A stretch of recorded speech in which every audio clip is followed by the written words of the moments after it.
Since the very beginning, Mario has dabbled in a lot of sports games over the years. But it wasn't until the N64 where Nintendo fully establishes these sports games as different kind of Mario spin-offs. And it wasn't until the GameCube era where they went all crazy with it. From golf, tennis, to even new series like Strikers, which is considered a big cult classic for Mario fans. But out of all the Mario sports games, the one I always get the most nostalgic for is easily with baseball. Although, even though that I did grow up with a lot of different Mario GameCube games, I never really grew up with Super Mario Strikers and Mario Superstar Baseball, as my experience with those games were easily with their Wii sequels with Charge and, for today's video, Mario Super Sluggers. The first time I actually saw this game was from this commercial, where there are these two kids trying to strategize their next play. I was a big fan of Nintendo sports games from the Mario ones and even with Wii Sports, especially with the motion controls, so a game like this was definitely up my alley. And then eventually I was able to get the game myself, and I played the everlasting hell out of it. And honestly, even when I was trying to make this video, I really couldn't put this game down. It was that fun and addicting. But anyway, so as for the developers, this is mostly a common thing for most of the Mario sports games where they were made by studios outside of Nintendo. And for the baseball games, it was actually a collab effort between Namco and NowPro. Namco is a very self-explanatory studio as they've helped out with Nintendo for many years now with plenty of Mario games. I mean, hell, most recently, they've helped out with Nintendo with Mario Kart World. And as for NowPro, they're a much more smaller studio that help work on much more smaller games, as they're the ones that made the GBA Klonoa games, and most recently, they're the ones that were remaking the Pac-Man World games. A pretty solid lineup of devs throughout. But with everything out of the way, let's get started.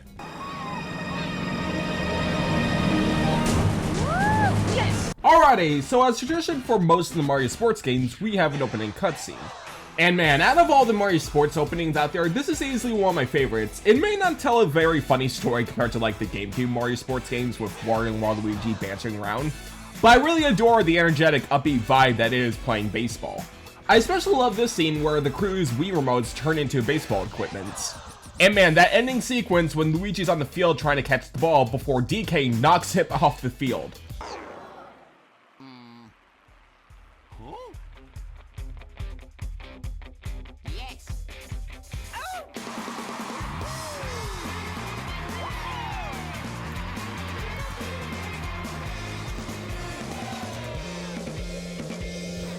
But anyway, so putting up the game, there's different kinds of modes we can try. But for now, we're going to be focusing on the basic exhibits. First things first is that you have to choose a different kind of stadium, with each of them having their unique gimmicks as well as being themed after certain characters. And once you do so, you have to choose a captain. Although for most of the game, I just have Yoshi as the captain. And for him, his team name is called Yoshi Eggs. And once you choose your captain, you have to choose a team, and oh boy! You know, out of all the Mario spin-offs out there, I think Mario Super Sluggers takes the cake for having one of the best rosters in the Mario franchise. Like seriously though, this game has some crazy variety of different characters. From your mainstays to the usual side characters, to even some that barely even appears in Mario games these days. Like, when was the last time when Toadsworth and the Nokis were playable in a Mario game? This game also has quite literally the most Donkey Kong representation we've ever gotten out of a Mario game. Like, not only we have a lot of Kongs from Donkey Kong, Diddy Kong, Funky Kong, Dixie Kong, and even Tiny Kong, but also King K. Rool and the Critters are playable in this game, which is the last time we actually saw them for 10 years until Smash Ultimate. They even brought in Baby Donkey Kong from Yoshi's Island DS, which I'm now realizing has his face with his new redesign. The things you look in hindsight. Now, when you actually choose a group in this game, you actually have to choose wisely because it's not as simple as like picking random Mario characters. Because out of all the Mario sports games out there, this one easily has the most strategy out of them all. Because it's very important where you have to choose which character should be in which position, whether it's in the batting or in the field. But anyway, so as for the gameplay itself, the gameplay is basically like the other Mario sports games where it's baseball but with Mario flair. And in Mario Super Sluggers, there are 3 different types of things you need to focus on, which is batting, pitching, as well as on the field. Batting is very simple, all you have to do is just swing and hit the ball so it can land on the field. Although you really need to time it just right because I have a lot of tendencies of just getting a lot of fouls. And also, this is a good example of what I meant when it's very important to choose which position a character is going. Because this game has a very in-depth mechanic which is known as chemistry, as each of the characters will actually get improved mechanics if they're next to a certain character. Like for a big example, the game starts off with Yoshi, and because of that, the next character will be Mario. Mostly because Mario and Yoshi have a long history together. And so because of this, I was able to activate an item machine. As once you actually hit the ball and flies into the field, you can actually shoot out a projectile to attack some of the fielders. This is mostly so to prevent getting it out early on, although you must be very careful because you can't be too reckless with shooting the item, because it can actually hurt some of your team, which can cause you to get an out easy. But yeah, so for the actual order I use for every single batting, it goes Yoshi first, then Mario, and then Luigi, and then it jumps all the way to Daisy, then Peach, and then after her it goes to Toadsworth, Toad, and Toadette, and then finally lasting off with Birdo, and so it can loop all the way around to Yoshi. And so because of this, I was able to activate the items very easily. And I think the funniest thing about this mechanic is that it tells a lot about certain characters. Like, Bowser really cares about his son and his own minions very much, and vice versa. And then there's Wario and Waluigi, who quite literally only has each other. That is both funny and sad at the same time. And then finally on the bottom left or right areas, you can see a special star gauge. If it's full all the way, it'll allow you to do a special super move, which is very effective if you're trying to get to first base. Although again, timing is key, because if you use it and miss the ball, then you'll waste so much of your star power.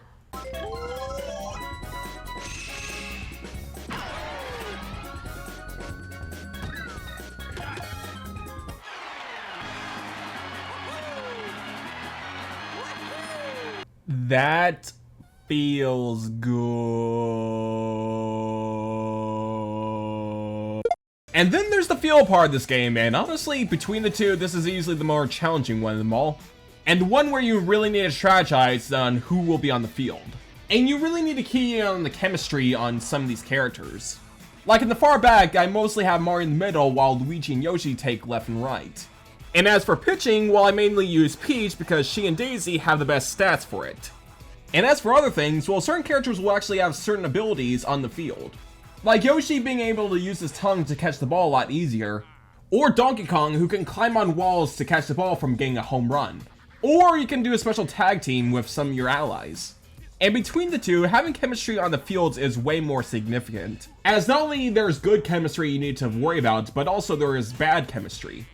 While good chemistry helps you a lot on the field, bad chemistry can actually hurdle you on the field, as it's way easier to fuck up on the field if you have characters that don't really get along with each other. So it's best not to put characters like Mario and Bowser next to each other, because you're most likely going to be screwing yourself with that. Although the funniest thing, just like with good chemistry, the bad chemistry kind of tells a lot with certain characters. Like apparently Daisy tolerates basically everyone except for Hammer Brothers. Obviously with DK he would hate K. Rool, but surprisingly the only other character K. Rool hates other than the Kongs is Bowser. You'd think they would get along, but I guess not. And then there's Birdo, who gets along very well with Daisy and Toadette, but can't stand Peach. Which made me think, what the heck did Peach do to make Birdo hate her? Oh, okay, that checks out. Now if you're done enjoying the exhibits, you can always try out the story mode in this game. This is mainly the go-to place to unlock everything in this game, as the story for this game is that Bowser Jr. arrives and starts invading the Baseball Kingdom, where he and Bowser's minions have scattered across the different areas and tried to tamper with the baseball stadiums. And now it's up to the crew to stop Bowser Jr. and his antics. And honestly, when I was little, I thought this was one of the coolest modes ever, because I was just amazed I was actually able to explore the different areas in this game, with each of them having their own conflict. All of the rides in Yoshi's Park has been completely tampered with. In Peach's Garden, Daisy has been turned to stone, and the only way to actually get to the stadium has been completely flooded. In Wario City, the whole place is suffering from a power outage, which caused this huge fog to show up, and Wario is stuck on a building because Bowser Jr. tricked him by saying there's treasure up there. And as for DK Jungle, which I've gotta say is probably the most typical name you can use for a Donkey Kong theme area, here the bridge to the stadium has been tampered with, and so you have to explore the entire jungle area to find all the missing pieces to fix the bridge. Now, for the actual goal for this game is that you need to find all these characters and recruit them to your team. And the only way to do so is either solving these puzzles in the overworld or doing the baseball challenges, with the latter being the most common one of them all, as they'll either ask you to do a certain move or ask you to hit the ball in a certain area.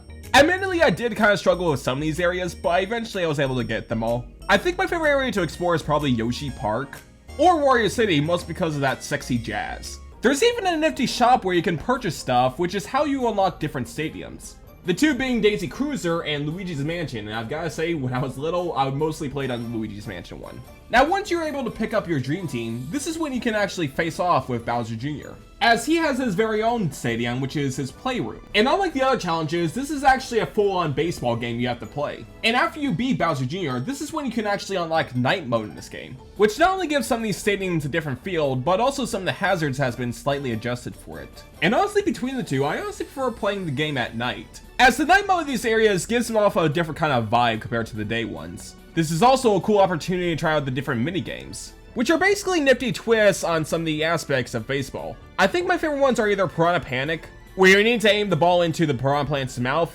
or Wall Ball, where you need to pitch in just right so you can break the best wall. And this leads to the presentation of Mario Super Sluggers. For a game that released about halfway through the Wii's life, this game looks very stellar for the console. I especially love how very bright and colorful all the characters are in this game, like the environments look great. The animations here are very stellar. I especially love when they have these short little cutscenes with the characters actually reacting to what's going on in the game.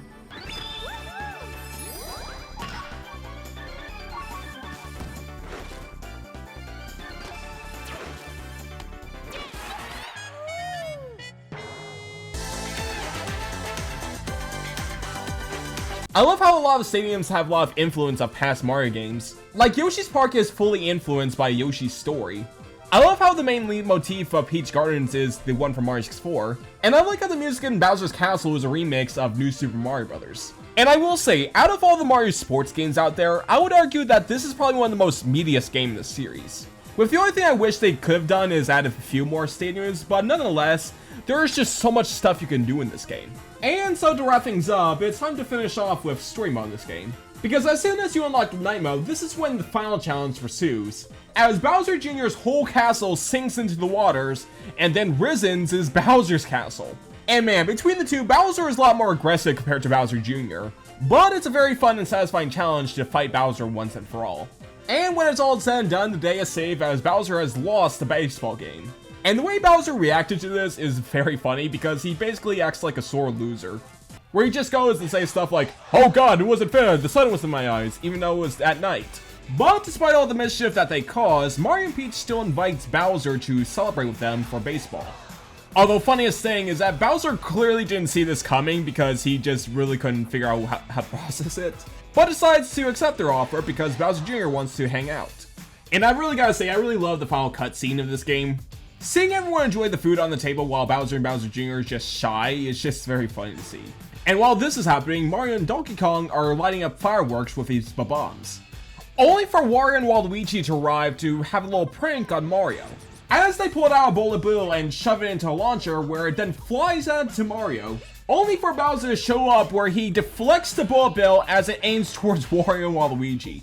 I swear to god, for most of these sports games, these two always get screwed over at the end, as the bullet bill literally carries them up into the sky and they blow up, falling all the way down. And I just now realized Waluigi's cap is backwards, concluding this one crazy freaking baseball game. But yeah, that was Mario Super Sluggers, and final verdict? Still pretty good. I really had a good time playing through this game again. And out of all the Mario sports games out there, this is easily my most ideal thing for a Mario sports game. Fun different characters to play as, fun different stadiums to go through, a simple and fun story mode which is more of a novelty but who cares, it's just very fun to play through, and even a bunch of different kinds of minigames that just spices up the variety. I know a lot of people will say that Mario Strikers is their favorite Mario sports game in the series, and I totally understand that, but honestly, I think Mario Super Sluggers is my personal favorite sports game of all time. And I'd be very interested if Nintendo decided to tackle baseball again. I know the newer Mario sports games are very hit or miss for a lot of people, but honestly it would be hurt to try. Especially since this is basically the last Mario sports game to not get a Nintendo Switch sequel. But even if we never get another Mario baseball game, I would be down for them to re-release this game for the Nintendo Switch, as this, as well as Superstar Baseball, is just one of those games where it's very perfect for a simple pick up and play kind of console. But even if that's never going to be the case, I'm always going to be having fun just picking up the old Wii and just enjoying it. The game was still fun back then, and it's still fun to this very day. Although I do have one question. What the f were they smoking when they gave K. Rool that outfit? And also, Yoshi's Park is the best stadium in the game.